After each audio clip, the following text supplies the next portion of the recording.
This is the Detroit Sports Podcast Network.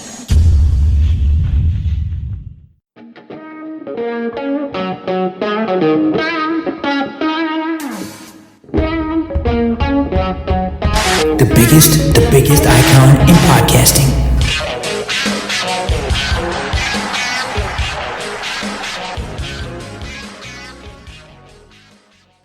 Welcome in, everyone, to this week's edition of the DocNJock Wrestling Podcast. I'm your host, Adam the Jock Straczynski. On today's show, this WWE star has a few issues that have impacted their title run, and sounds like a lot of issues with this one WWE star, and this wrestler could be on his way to WWE. We're going to take a look at everything that's going on in the wonderful world of wrestling, Raw and SmackDown. WWE is doing their European tour right now. We're coming off of the heels of AEW's Revolution, so we've got to break down that pay-per-view and what's going on with AEW and how they set up some stories going forward. Helping me do it all. He's the one.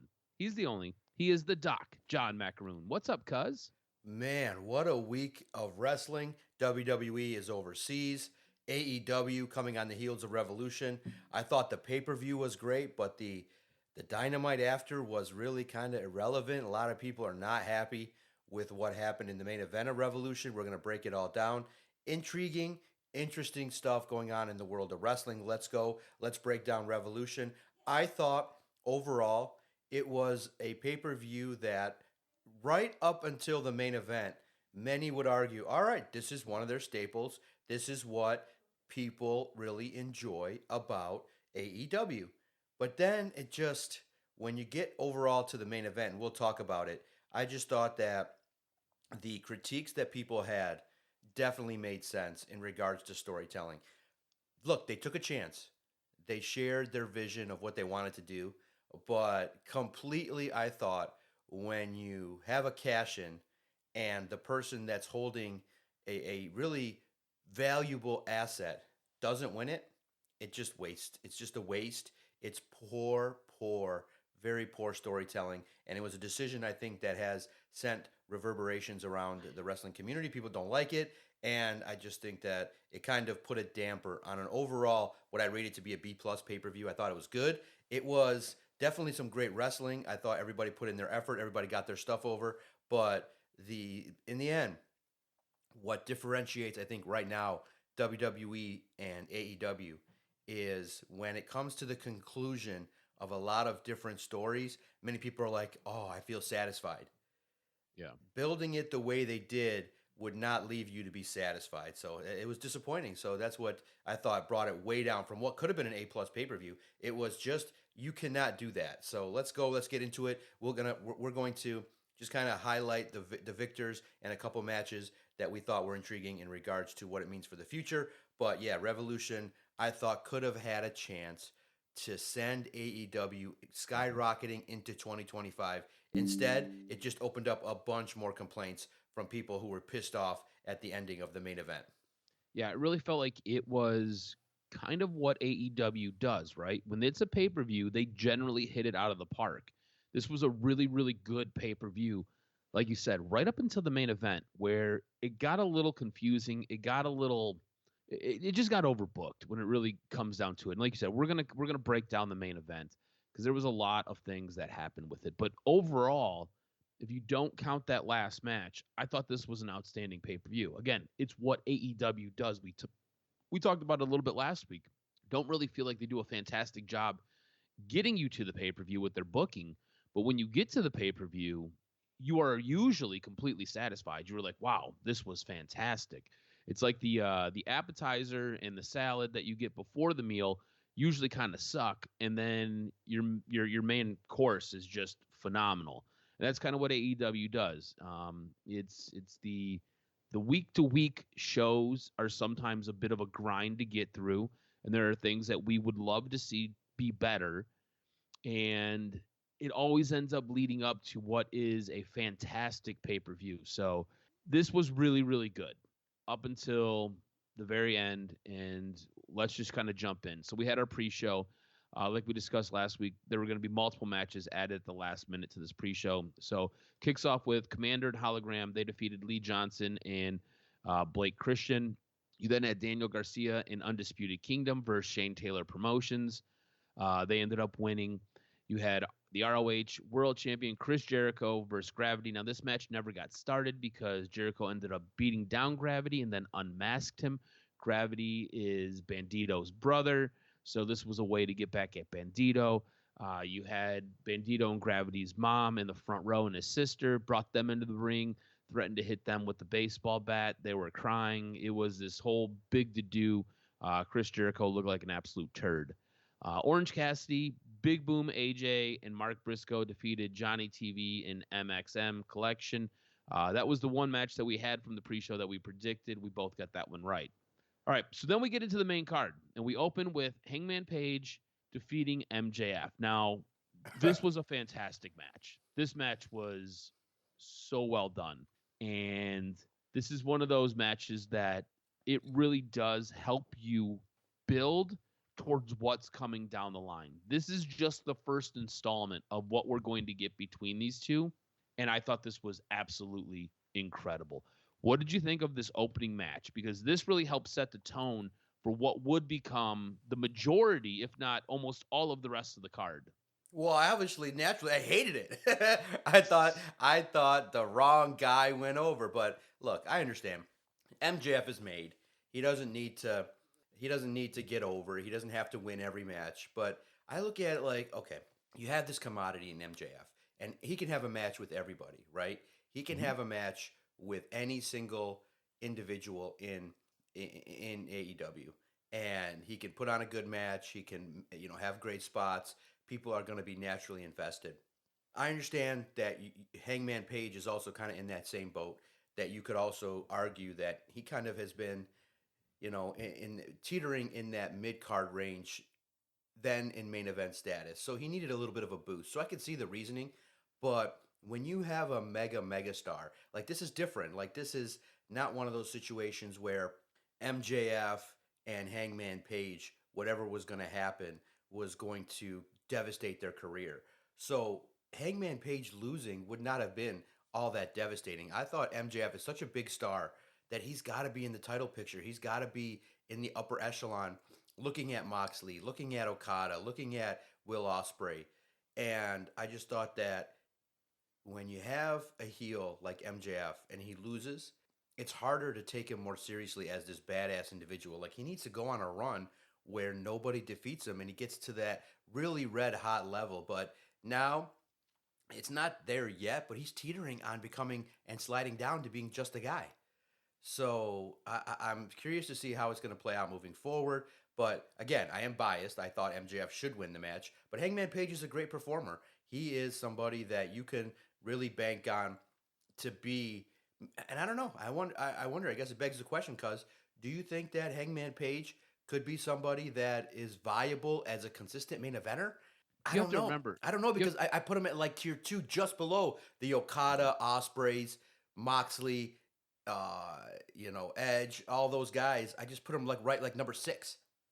You have to remember, when AEW was first starting, he was basically the handpicked guy to kind of carry the company. He was the guy who was supposed to be, they talk about their 4 pillars. He was actually one of those guys who was supposed to be the 4 pillars of that company, but they ended up putting the title on Jericho because Jericho was a more popular name. He was a more household name, and trying to get that promotion off the ground, they felt like it was better for business to have Jericho carry that title. But remember, it was Hangman versus Jericho for that initial championship. Hangman Page was supposed to be the handpicked guy of AEW, the handpicked face of AEW. I think Hangman has had opportunities where he's been the main event guy, right? Like MJF is a main event guy. He basically made himself into a main event guy, and he is there. And I think MJF can handle taking losses here or there. Hangman has been a guy who has been in the main event. He's kind of gone down the card, been back in the main event, kind of gone down the card. I feel like Hangman has main event qualities. It's the staying power. Can he figure out the way to get himself over to where he is always over? Like, MJF is always going to elicit a crowd reaction. Kenny Omega is always going to elicit a crowd reaction. Will Ospreay is always going to elicit a crowd reaction. Okada the same way. And they've booked Okada like shit. since he's come into the company, but he still gets a reaction. He's able to make the best with what he's got. Hangman has to figure out a way to stay over and stay hot. And I think this storyline might actually help him do that. You see the reaction he's getting right now. The lead up to this match, he's gotten fantastic reactions from the crowd. These people want Hangman. Like, these people want to love and embrace Hangman. We just have to figure out a way for Hangman to make that final connection with the audience, that one thing that really helps put him over the top. So I think he's there. And remember, he's young. Hangman Page is incredibly young. Now, I know he feels and he kind of looks like he's a little bit older than probably what he is, but that's because he's been wrestling in AEW now for the last, 6-7 years. So when he first got into the company, I think he was like 22. So he's probably like 29 now. MJF, same thing. He's a babyface as well. He's very, very young. When I say babyface, I don't mean that he's a babyface. I just mean that he's a young guy. But I think he just has to figure out that one thing, whatever it is. It's like a light switch. Once it goes on, it stays on. He's there. He just has to get it over the finish line, and he's got to keep it over the finish line. Like I said, though, remember, this was one of the guys that they handpicked to be the face of this company. So I think he's got what it takes, and I think this is going to be a fantastic back and forth with MJF. I think this is going to be incredible. These two guys really do seem to help pull the best out of each other. I feel like Hangman Page makes MJF work a little bit harder with those promos. A lot of times his promos are very copy and paste, makes fun of the city that he's in for being the poors, calls you fat and stupid, and just says other derogatory things. I think with Hangman Page, it really makes him amp up what he's got to do. And I think Hangman Page is a fantastic foil for MJF and vice versa. So I think this is going to be the series of matches, and this is going to be the series of promos and vignettes that are going to help really elevate both of these guys to that next level. I already know MJF is a main event guy, but can he get even higher up in that main event? And I think this will help do it. Hangman Page, like you said, he's like right there. He's like borderline on that top tier guy and that main event guy. And I think this helps elevate him into that main event, and I think it helps him stay there. So I loved this match. I thought this was absolutely fantastic. I love what these guys pull out of each other. I think it's great.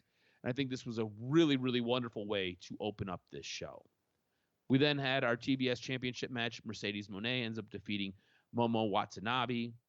This then transitions into the Swerve Strickland Ricochet match. Now, Swerve ends up defeating Ricochet, and this was just an insane, crazy, violent match. Like, this was absolutely fantastic. Throughout the course of this match, they kind of teased Prince Nana leaving Swerve. There was a point in the match where Swerve was just going to town on Ricochet, and Prince Nana tried to pull Swerve off of Ricochet and just be like, it's too much, it's too much, it's too much. And Swerve ends up shoving Prince Nana down. Prince Nana says, all right, screw this. I'm out. I'm going to the back. Prince Nana goes to the back. And it's basically just Swerve and Ricochet out there just beating the shit out of each other. Really, really fun match. In the end, Swerve is able to defeat Ricochet, get the robe back for Prince Nana. The ending was kind of funny because Swerve has nothing left to give. He's in the middle of the ring, hands the robe to Prince Nana. Prince Nana starts dancing around as Swerve basically collapses in the middle of the ring. Just kind of watching it all. It was pretty humorous. Coming out of the match, Swerve has a busted eardrum from this match. That's how intense this was. So Swerve pretty beat up coming out of this match. This match, did this give you everything you wanted? I know you were busy on Twitter. You ended up grabbing a couple of the highlights and you were sending them off. There was I think it was, I don't even know what the name of the move is, but it was like a reverse Death Valley driver onto the table. Ooh. That looked like it could have absolutely killed Ricochet. It looked so nasty. This match was absolutely nuts and violent. Yeah, going into it, I thought Ricochet needed to go over, but you know what? Seeing the result and the way the match played out, Swerve's a big star. But again, it's tough because being in this feud, I thought Ricochet definitely would have garnered nuclear heat like we said, if he would have stolen Swerve's manager. But look, it was a great match. They delivered. Ricochet can have a good feud with anybody. It delivered top to bottom. And in the end, it was old school where the heel does heel tactics, but in wrestling, you got to have the face win to overcome. And Prince Nana made it fucking hilarious. The crowd loves Nana. They do. You can't discount that, and I did. But great Bro, match. my Kudos. wife does the dance whenever he comes on Yes, TV. and I have it liked. On Twitter, you can no longer see what people have liked, but I have at least 2 or 3 likes of the entrance. That's the best part of the entrance. It's when Nana comes out and does the dance, and when he gets into it and he gets his arms up and does the twist. It's money. It's absolutely money. And now they got to capitalize, continuing to keep Swerve in the mix, and that's a star. See, that's a guy that you can take advantage of and really build a company around. So I hope that they work their way around to get him to fight with Mox pretty soon. Our next match was the Continental Championship. It was Okada defeating Brody King. This was a heavy slapping match. Within 5 minutes of this match starting, Okada had a red mark just across his chest from Brody King. This then transitioned into our AEW Tag Team Championship.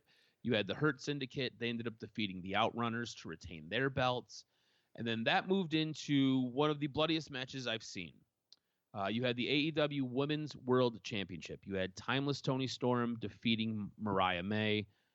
I thought this was an absolutely fantastic trilogy. This was a great way to cap off what they've done so far.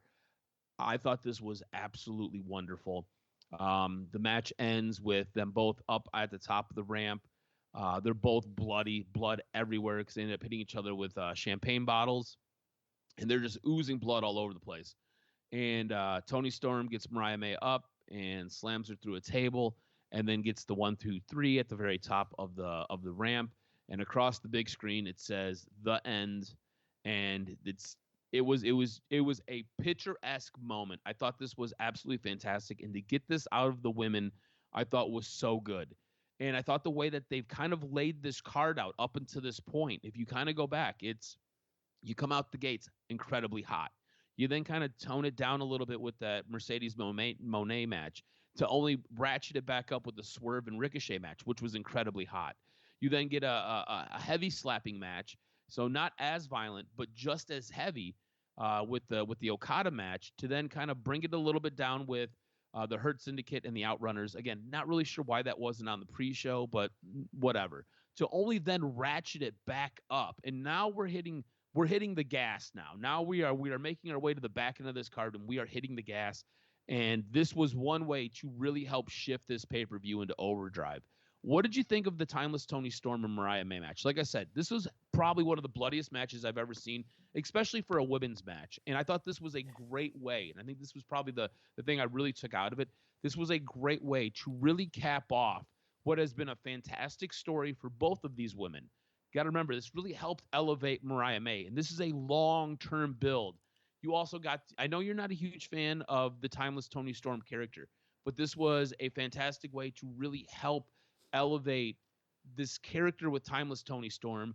She was able to go away for a little bit, come back as her old version, but that was all part of the gimmick, all part of the setup. She was playing herself, which I thought was a nice little nuanced tweak to it. There was so much given to us in this storyline that I thought was absolutely fantastic, and I thought this was a really, really nice way to close it out. Agree. I thought that both women really have that chemistry where they can feud for many, many years. There's naturally something there that both want to prove that they can hang in the ring with each other. And look, all you can ask for is that the women deliver. I don't need, to me, and I get it. Look, it showcases their aggression. They can be like the men, but there's something to say that they can have that similar kind of aggressive match without all the blood. You know what I'm saying? It's like it's there's an art form to violence and moves, and I understand, but it's just for women, it's just it kind of makes it a little bit more where you're taken aback because we're not used to seeing it, and it's visually jarring on a lady. So I love the match. The only thing I critiqued was I think you could have had the same match without all the gore, without all the visual blood. I thought that the effort that the ladies made definitely warrants their place on the card being furthered. And look, Tony Storm, Mariah May, they're stars, but also too now that's great because they can branch off and make other ladies stars. So this is good. Good for the ladies. That's what we've been opining and clamoring for, is the ladies to showcase when they've been given their opportunity. These two definitely took advantage of it. Yeah, absolutely. We talk a lot about the women not necessarily getting enough time, not getting enough runway. I feel like they've given these two women specifically a lot of runway to tell their story, to do what they had to do, and I feel like we've been rewarded with it. I thought this was absolutely fantastic. It's going to be interesting to see what we end up doing with Mariah May going forward. We already have a little bit of an idea of what we're doing with Tony Storm. We'll talk about that a little bit later on. But again, I thought they've done a fantastic job in helping to uphold that women's division. Remember, we don't have Britt Baker. We haven't seen her in what feels like forever. Not really sure. She was the face of that division, and she's been MIA forever and a day. And I don't know if she's ever coming back. So you need to find the new people that are going to kind of pick up the torch and run with it. And it really does feel like both of these two women have the ability to do that. Thought it was an absolutely fantastic match. We then have our AEW International Championship match. Kenny Omega ends up defeating Takeshita. The big thing I took out of this, right, coming out of this match, it was a good match. But would you like to see Omega and Okada get involved and have a series of matches where the Continental and the International Championships are merged into one belt? I feel like AEW has a lot of belts, and things sometimes get a little bit confusing. It gets a little bit wonky. It feels like a lot of people have championships and are just running around with championships, and sometimes you forget that championships even exist in this company. This could be a way where we could then take one of those championships away, add a little bit more relevancy to both of them, and merge them into one belt. What would your thoughts be on having an Omega Okada series of matches that get us down to one belt? It could be the International Continental Championship. I don't give a shit what they call it, but this could be their IC championship. Well, because based on history, I would have to naturally disagree. I think they should add more belts. I think they should have the Midwest Territory belt, the MTB. They should have the Southwest Territory belt, the STDB. They should have the East Coast Territory belt, the ETB, the West Coast belt. You know, I think that the introduction of 6 more belts could definitely make over some stars. And so that way we could have, Clash of Champions with 15 matches, and all guys coming out could have the belt. You know Everybody what I mean? has And then you can just run your territory. Here we have the Midwest champion, and it's no, I agree with you 100%. In all seriousness, come on, man. It's natural, and maybe it was meant to go this way, but there's no need to have 2 titles that basically are the same thing. Yes. One international champion, and let's go. Get a nice name, and let's go. The 2 combatants will be great, Okada and Omega. Let's go. It'll be fantastic, and let's go. Let's see what these dudes can do.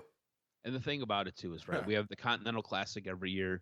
You can still do that with whatever you want to name this belt. And you get a ring or a trophy. Yeah, you get a trophy. You get, or it's basically just condensed, and that's your money in the bank. Whoever wins the Continental Classic, you get a cash in. You get a chance to have any title match in a year, and you get like $50,000. Like, come on, let's go. Yep. There are different ways you can spin things and tweak stuff, and I feel like it would make storytelling that much more interesting and could make things that much better. After this, we had Will Ospreay defeating Kyle Fletcher. Again, another fantastic match. The story of this match, right? It seemed like Will Ospreay was having a little bit of trouble in the steel cage, trying to navigate the steel cage, couldn't do a lot of his moves, but in the end, he was able to overcome all of that and beat Kyle Fletcher. And here's the thing. Kyle Fletcher is going to be a star. Yes. Will Ospreay came out on Dynamite this week and said it. Yep. I've believed it for a long time. He's got a look. The guy's fantastic in the ring. Yes. He cuts great promos. He is going to be a star. Yes. Now, I only have one critique, is that their high spot off the top of the cage, there was 2 seconds. It's really a small critique. Just 2 nanoseconds of prep that took away from it. You know what I mean? It should have been like when they're on the cage count, they're up there, And look, you have to get your bearings. You can't do it. But if they were to execute it just a little bit better, they both stand up, boom, one beat, jump. You know what I mean? In order to, because with that extra 2-3 seconds, it makes it look a little bit more staged. You know what I'm saying? But this is a small critique. But you go and you go, oh my God, these guys are willing to jump off of the top of the cage there. It was a great spot. Everybody loved it. Denise Salcedo, the radio host, had a nice vision of it. You can check out her Twitter page. She does good work, asks a lot of good questions. A little bit, hokey in terms of like a little bit homerish and a little too giddy in her coverage. But hey, she's a fan, and she's earned her opportunities. But hey, she got a great vantage point of it. They're standing there, and you can almost tell, like, okay, they're making sure that they got their bearings. But it's one of those deals where it just needed to kind of execute just a little bit sooner. But by and large, look, you got to be safe, and if you're gonna fly off a cage, you got to do what you got to do. But that was excellent. And look, it's just one of those deals where those two are never going to have a bad match. So I would say match of the night, and it was amazing to see. Yeah, and really and truly, this is a fantastic way to then get us to our main event. At this point, we are riding high. Like, we just had three fantastic matches, like I said, that kicked this pay-per-view into overdrive. Yes. It's been awesome. Everything has been a lot of fun. And now you're looking forward to this, because I felt like leaving the go home show, I really thought AEW did a good job showing a little bit of dissension in the Death Riders. I felt like AEW did a really good job showing Jon Moxley having a little bit of vulnerability. I thought they did a really nice job of really trying to make him seem almost like he has a bit of an uphill battle to climb. And remember, you've got Copeland there. Copeland's got Switchblade, who has his back. He's got a lot of different guys who want to see him beat Jon Moxley. And what we end up getting, and the word on the street is, this was supposed to be even more convoluted. There were supposed to be even more members added to this match. And what we got was something that was very pared down, and something that was kind of edited a little bit, because this was what we ended up getting was not necessarily what we were supposed to have. In the end, you have Jon Moxley defeating Christian Cage, ends up choking him out, putting him to sleep, and Adam Copeland. And this all takes place after Christian cashed in his contract for an AEW World Championship match, and it was made a triple threat match. And again, this is where things get wonky, because they tried to do a little retconning on Dynamite, which didn't do a very good job of explaining stuff away. Like I said, Christian would be choked out by Moxley, who ends up retaining his belt. So let's start here, right? So this match gets started. You got Copeland versus Moxley. And as the match is progressing, Christian comes down, and he basically signs his contract at the ring, gives it to the referee. On Dynamite, he said that he wanted it as a singles match, but there was already a match going on. So, that doesn't make any sense. He gets in the ring, and he starts fighting. Did you like, and I already know your answer, but did you like the addition of Christian to this match and the cashing in of his contract? Well, here's how stupid AEW is, right? It's staring you in the face. It's been so long since Christian has been relevant with that contract that we forgot to even mention the possibility. Yeah. Yep. Okay, so why? I mean, sometimes I'm always of the belief, creatively, really, in the end, if I was a creative leader of a wrestling company, sometimes I'd say, okay, what's the easiest? What's the easiest idea first? Oh, Mox and Christian have a knockout, amazing match. Edge, Copeland, rated R superstar, wins, celebrates, crowd goes apeshit, boom, Christian's music hits. Yep. And you go right into the next feud, which we all want to see. And Christian comes right out and says, "You all wanted it. Here we go." And he just stands there and ruins the celebration. And you could say, "Mox, congrats on your win. It's going to be short-lived, just like, your run is being over." Some insult, or, something to let people know, okay, I'm next. And he just walks off, and he laughs, and he goes, and you end the show. It would have been perfect. We would have been like, oh, shit, yes, it's going to happen, because Edge and Christian are, or he could have, did a little reference to the past, He could have took his photo. He could have did something as a little bit of a reference. That's perfect. He stands right there out there with his crew. He takes his picture like he did and said, I just got it. I got you with the belt, and I have that vision in my mind until I walk down that ramp and whip your ass. And it's just it harkens back to the past. We all know what it means. It Hmm. would have been beautiful. Instead, you get basically a oh wow, congrats. You're able to figure out that Edge and Mox do not want to pin each other, so you have Christian take the fall. So basically, you invalidated the entire Yep. run. It was fucking stupid, and I hated it. I didn't like it. I thought that everybody didn't like it. Nobody wanted that to be the ending at all in any capacity. I thought that, look, I know it doesn't make sense for a 50-year-old to win, but fuck it, suspend disbelief. And it's just, look, you've had transitional champions before, and it would have been perfect where Cope would have had a nice match with Christian. Whatever you could have did, somebody could have screwed him. Mox could have screwed him, and then you could go back and revisit it. I mean, come on, this is not that difficult. You could have had Mox screw Cope in the world title match. He loses, and now you have an even bigger match for the next time. Yep. Come on, like you can revisit, just like how WWE did with Rollins and with Rollins and CM Punk. Like, come Yep. on, you can revisit things at different times where Mox is pissed that he lost the title to this guy, and you then elevate Christian, because I think Christian could be a great world champion. Instead, you make Christian look like a bitch, and it looks stupid, and you devalued a guy that's supposed to be a massive big time heel, and it's like, all right, man, it just ruined it brought down the pay per view from really what could have been a 10 to like a 7.5. And here's the thing too, right? There were so many different ways you could have wrote this story, right? And so many different ways that you could have, in essence, protected Moxley if that was your goal and that was what you wanted to do, right? You have to remember you had Wheeler Yuta get involved, you had Switchblade Jay White get involved in this match, and then Christian gets involved in this match. You could have done something with Yuta where Yuta ends up turning on Moxley. You could have had something where Switchblade ends up hitting the Switchblade on Yuta and then is able to take out Moxley, so he's incapacitated, throwing Copeland on top of him because Copeland at a certain point was incapacitated. He gets the 1, 2, 3. Christian's music hits. All of a sudden, he comes down, and as he comes down, you've got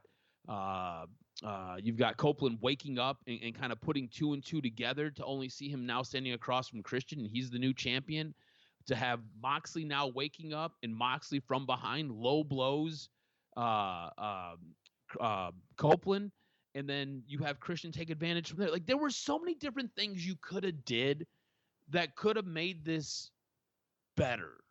And what you gave us was a little bit confusing, and it was a little bit herky-jerky. And here's the thing.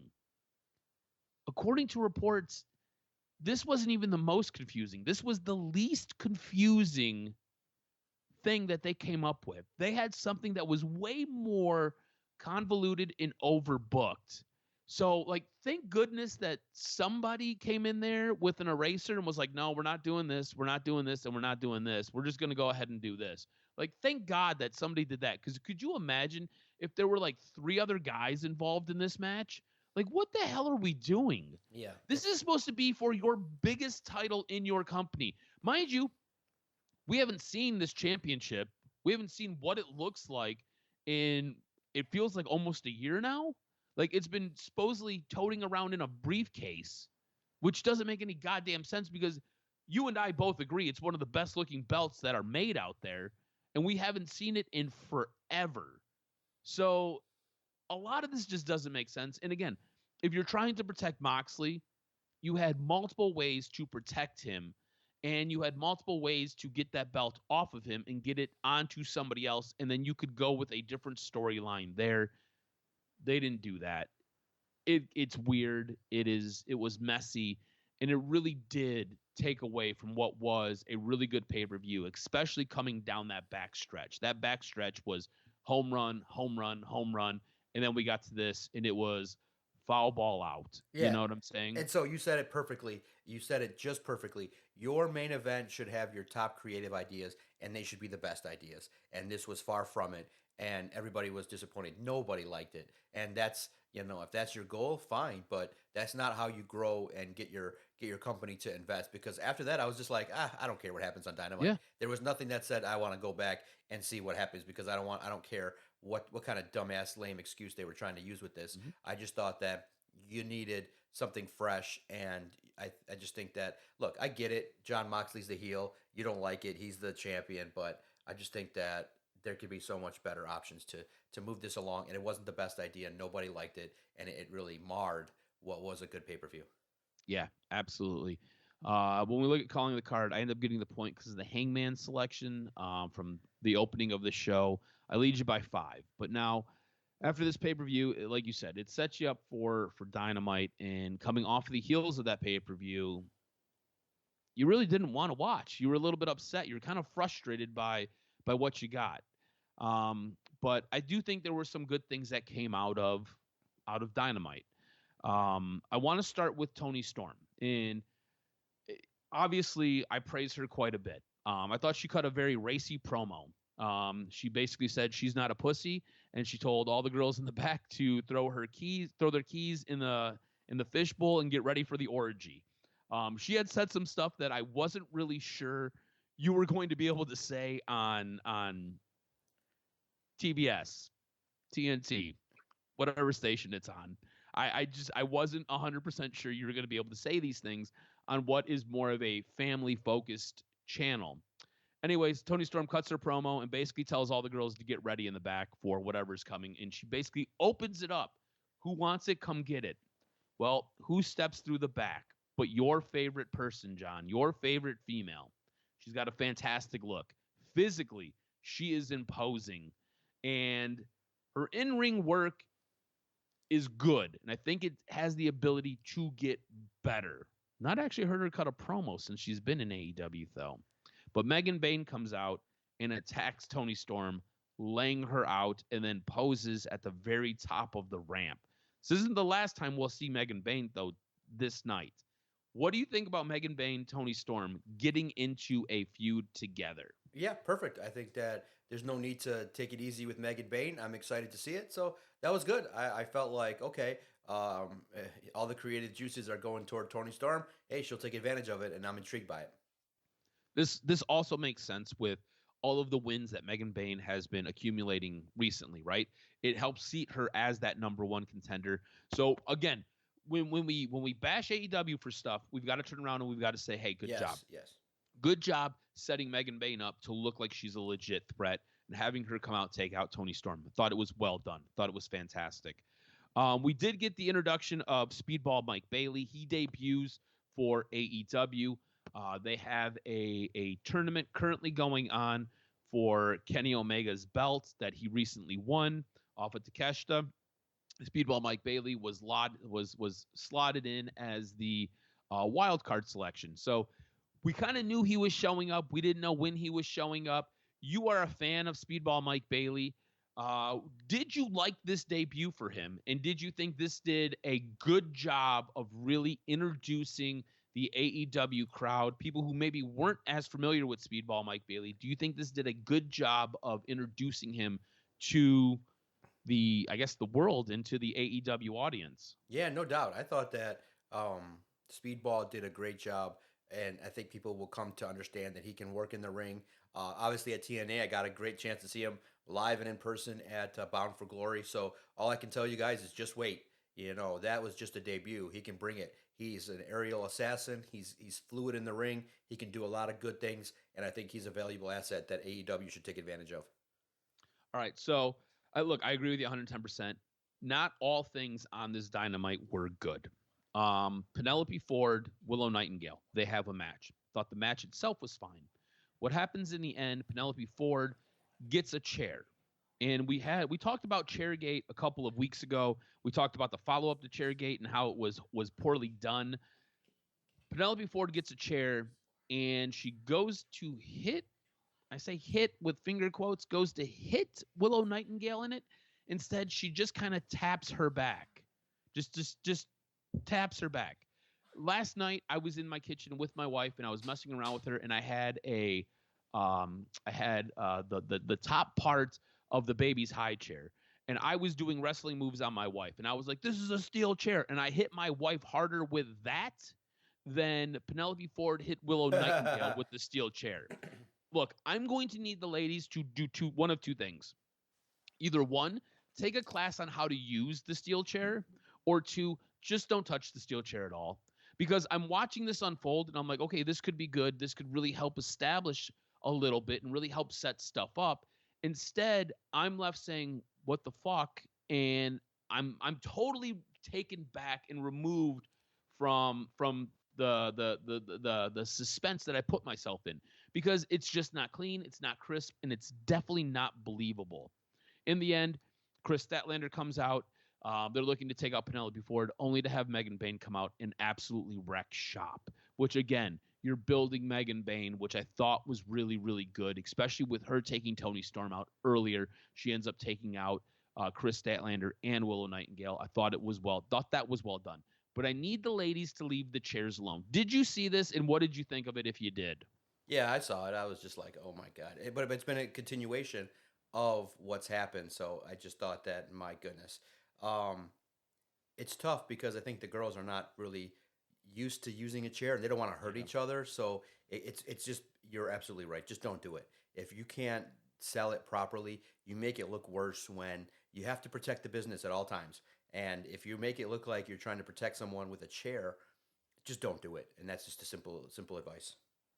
Speaking of protecting the business, I believe it was at the pay-per-view, if Yes. I'm correct. Yes. They did an interview for the movie Queen of the Ring. Exactly. You want to talk about this? Because this really Yeah. seemed to bother you. It irritated me, but it really seemed to bother you quite a Well, bit. well, exactly. And I laid it up for you. Good. I'm glad you caught on. I was wondering to see if you would notice. I mean,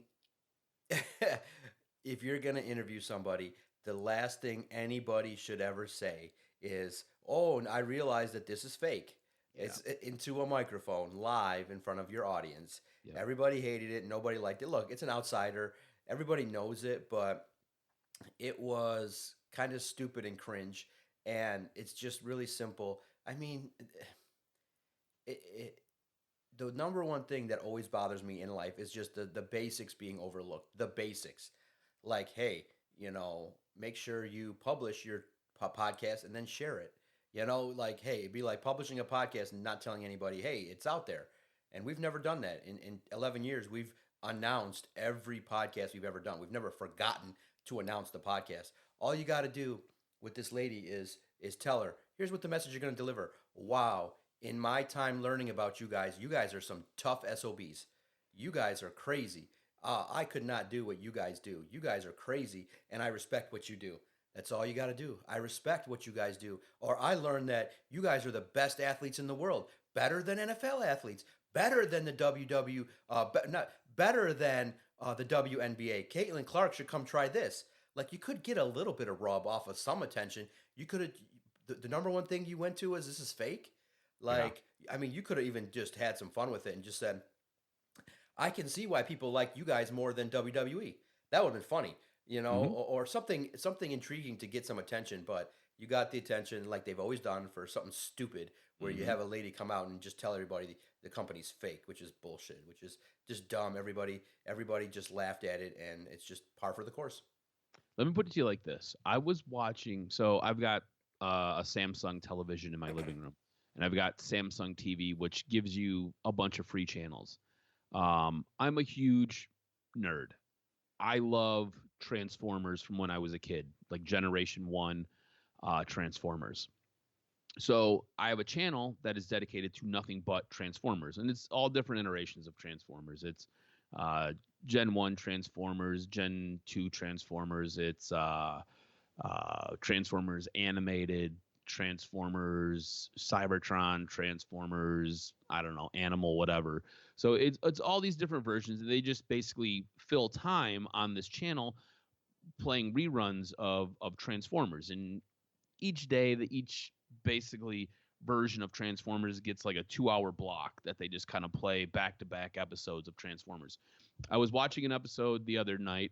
The baby had got put down, and I had turned it on, and it was a Gen 1 rerun. And I was like, okay, I'll watch this for a quick couple of seconds just to kind of see. It was at the end of the program, and I was like, whatever. I'll watch this for a second, and then I will jump over into, I think at the time was going to go watch the rerun of Monday Night Raw.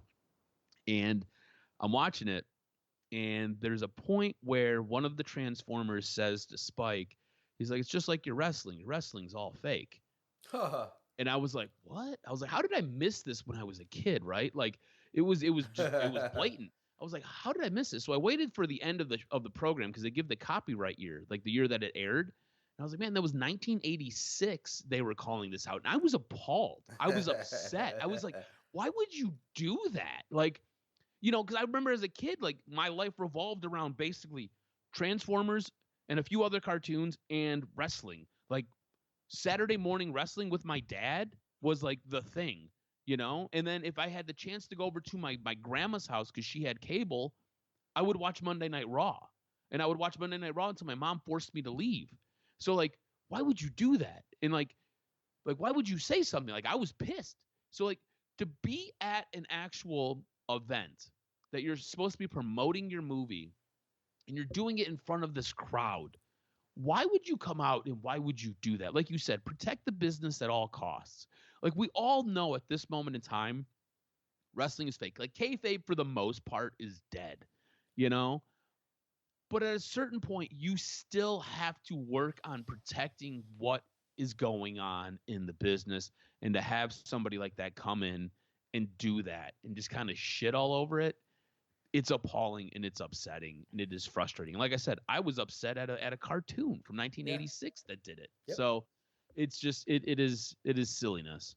With AEW, I'd like to start to transition to WWE. Was there anything else that you took away that you really liked this week or that you didn't like from AEW? No, I just think that moving forward, you got to just tighten up the main event scene. I do think that a lot of the mid card guys like Jay White, it was cool to see Wardlow get back in the mix. I definitely think Big Bill can be highlighted. Chris Jericho stuff is always interesting. I do think that there's a lot of intrigue in what AEW could do, but again, the biggest thing is creatively they got to button things up. And where they're lagging is WWE is hitting grand slams with their creative. A lot of payoffs, a lot of good stuff, and they're just so much good stuff that's intriguing. The AEW when they fall, it's noticeably different. So we'll see how it plays out moving forward. But yeah, your Dynamite didn't do enough, I thought, on the heels of a pay-per-view to kind of push it moving forward. So we'll see how they progress with their next angles and their storylines and where they could go. But the interest level is not going to be in the main event for me. At this point, it's going to be with Omega and Okada, Takeshita, those kind of guys, and then obviously Hangman Page. So we'll see how it progresses. All right, let's jump into Monday Night Raw. Look, I thought Monday Night Raw overall was good. Yep. But I think the ending of Monday Night Raw was the big takeaway. That was the big story. You had Roman Reigns return. You have this steel cage match going on with CM Punk and Seth Rollins, and they're just going at it. And you've got Seth Rollins near the door, and it looks like he could get out if he wanted to. And all of a sudden, you see this hand come in and grab him, and the hand has that red R on the glove, and it just pulls Seth Rollins through the ring ropes and pulls him out of the cage. And all of a sudden, it goes wide, and you see it's Roman Reigns taking out Seth Rollins. Now, Seth Rollins ends up winning the steel cage match against CM Punk, and he just gets annihilated on the outside. Roman beats the living crap out of him on the outside.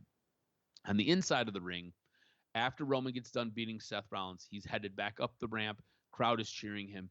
He looks in the ring, and he sees Paul Heyman basically consoling CM Punk, who just lost this match to Seth Rollins because of Roman Reigns' interference.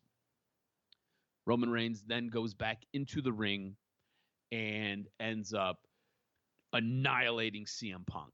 And Paul Heyman is kind of left there clutching his purse like, what is going on right now? I don't understand what's happening. Now, this is interesting, and I think this is really, really well done because all of a sudden, Roman Reigns and CM Punk didn't have a reason to necessarily fight. They had a reason to be mad at Seth Rollins, but they didn't have a reason to necessarily fight each other. This now gives you cause with Roman and CM Punk. Roman is now pissed at CM Punk because of what's going on with the Wise Man. CM Punk is now pissed at Roman because he cost him this match. Obviously, they all have issues with Seth Rollins. And I think this goes and shows a bigger storyline with Roman Reigns. As much as we want to cheer Roman Reigns, as much as we want Roman to be the good guy, Roman Reigns is still a heel. Roman Reigns is still a bad guy, only looking out for himself at all costs. And I think this helped demonstrate and help lay the foundation for all of that. I thought this was so well done. I thought this helped build you to WrestleMania because we were like, how are we going to get this there? Well, this just told us how we were going to get there. And I think it did a really, really nice job of staying true to that original character arc of Roman Reigns. And now you're intertwining CM Punk in with it, and you're intertwining in all the beef with Seth Rollins. I thought this was chef's kiss. I thought this was miraculously done. What did you think of Roman's big return on Raw? Oh, it was great. It was woo. And what's good about him is that he's an attraction. When he's out there at Madison Square Garden, that everybody pops.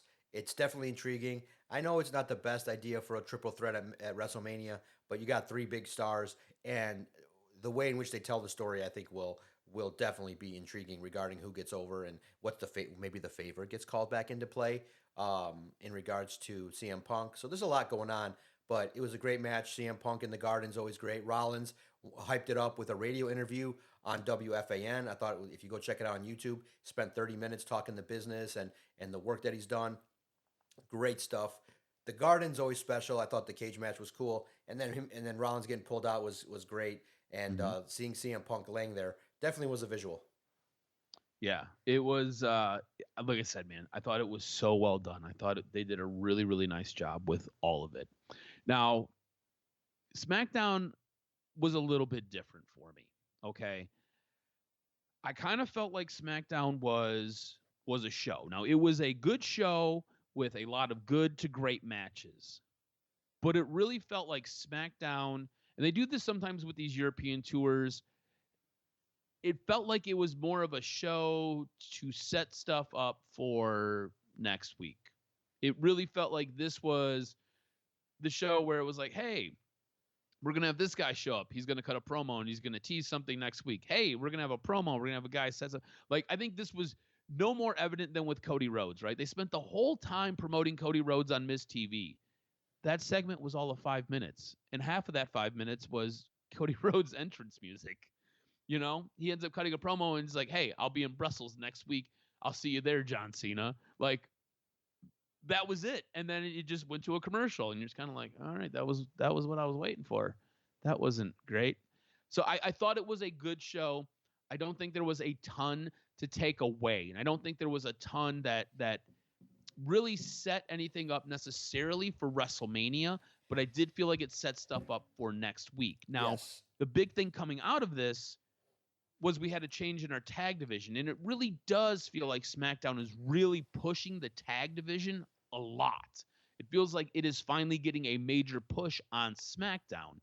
So I want to save talking about what took place in the main event. I do want to get your thoughts on what took place with SmackDown as a whole, though. Yeah. I liked Jimmy and LA Knight. I thought it was great. A lot of bloopers in this episode. If you watched it from online, it was great to see Solo kind of almost say the F word and Jimmy almost laugh in the ring. So that was funny. Look, Tiffany off the Titantron there, off the top. Oh, dude, she did not come anywhere close to Charlotte Flair. Right. That was unique, but it definitely a visual.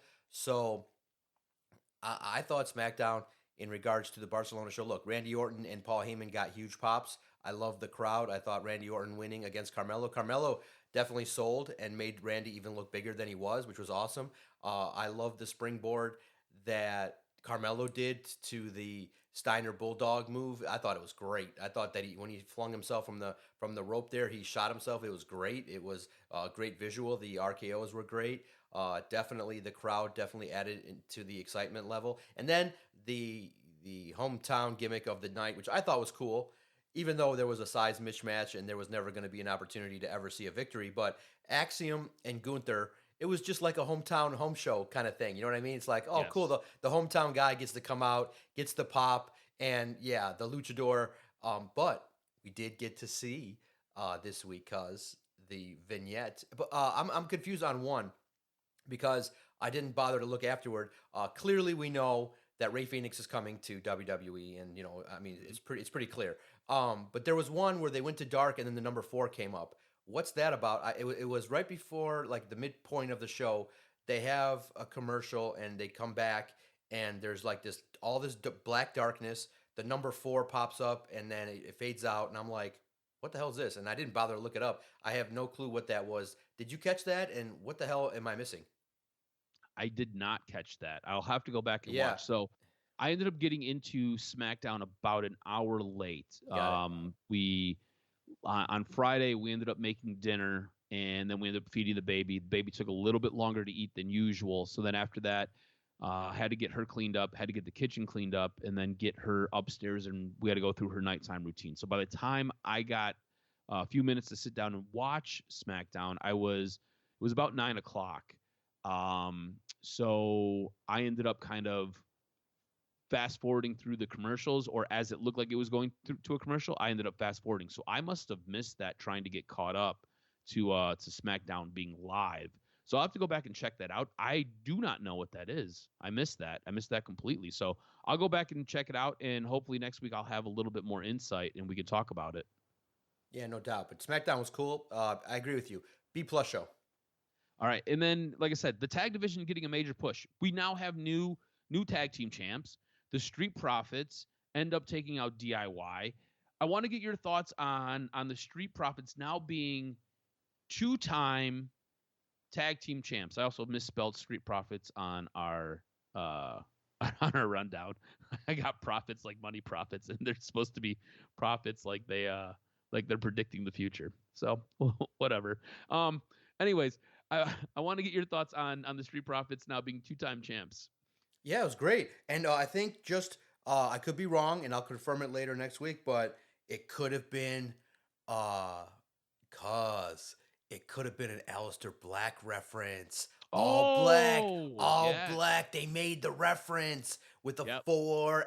And I'm just, it was I just typed in SmackDown on Twitter, and it was the third thing. They didn't confirm it was some Japanese account, but they put Aleister Black. I'm like, that makes sense. That makes sense. Because his contract's up, so it's just been a matter of time. And you think about it, Selena Vega is on SmackDown. They like to put husbands and wives or boyfriends and girlfriends on the same show. They makes total sense. They made the reference, bro. Yep, damn, there it is. You're gonna love it. Yeah, definitely check it out.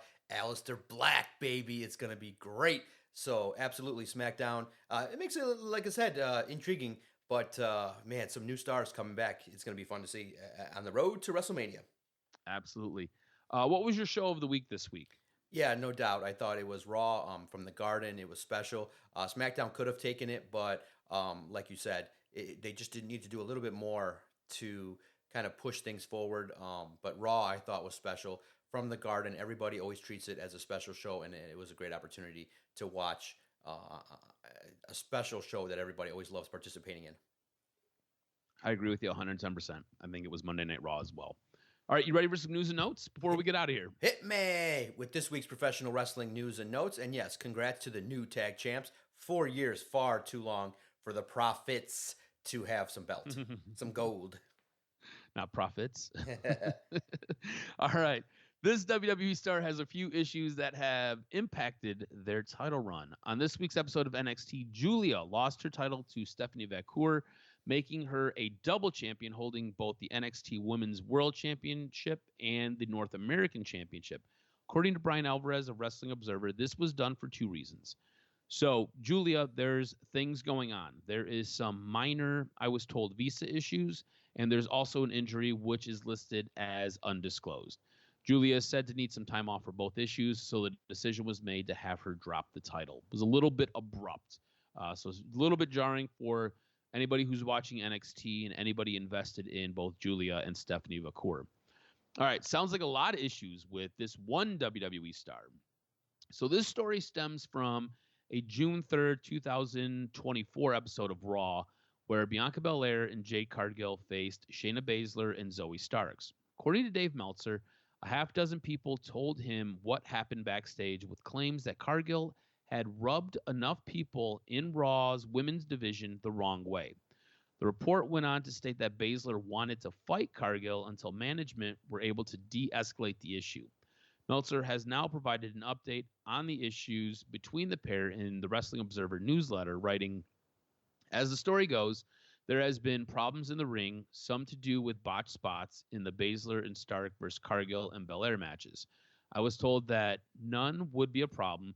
The botched spots happened with everyone, and they understood Cargill because of her look, and AEW fame was going to be pushed heavily and was inexperienced at back and forth matches. The heat was the claim by other women that when there were problems in the ring, she'd blame the other person and was disrespectful.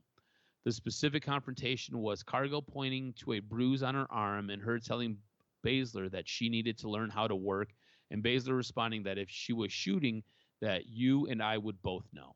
Then later, when Cargill blamed others for problems in matches, Baszler came up to her and confronted her. This was not one person's deal, but Baszler did go to talk to her about it, and it didn't make it better, and she got in Baszler's face, according to one person right there, and said Baszler clearly wasn't going to back down. Other talent saw it, and they and management diffused it and got them away from each other, and Baszler was called to work with the production people on the key spots that they were doing in her television match that night. Nothing else happened of significance after that. The two tag teams in the Unholy Union, Alba Fire and Isla Dawn, would compete in a triple threat match later on that month at Clash at the Castle on June 15th, 2024. Clash at the Castle, Belair and Cargill lost the women's tag team title championships to the Unholy Union. So this makes a lot of sense, right? We've been critical of Jade Cargill in the past, maybe not so much on this show, but when we message back and forth, we've been critical of her. In watching some of her matches, you can tell that there are botched spots. And Cargill kind of came in, and it really felt like they rolled the red carpet out for her, again, because of her look and because of the way AEW built her up. She is not very good in the ring. Like, her in-ring work is not good. And it would make sense that there were botched spots.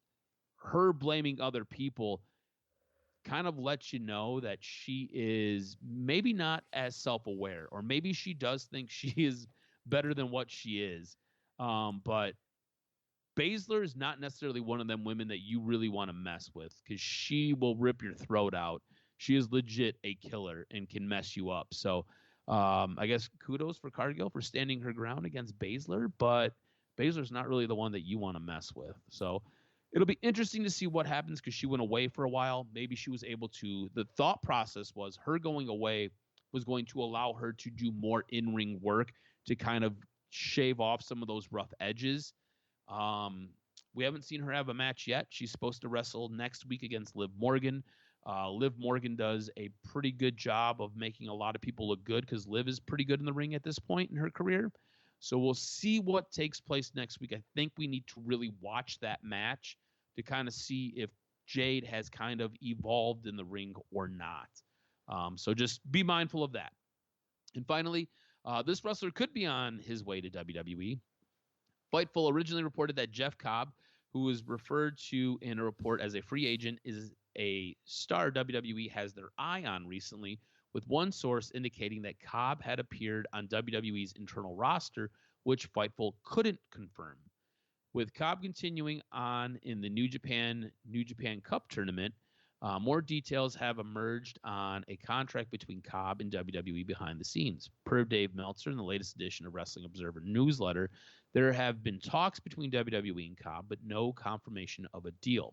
Noting that Cobb is booked for New Japan Pro Wrestling's Windy City Riot on April 11th, Meltzer wrote, he's been living for a while in Fukuoka, Japan, but at 42, it was also known that he sensed this was perhaps his last chance to make that kind of money WWE and AEW pay.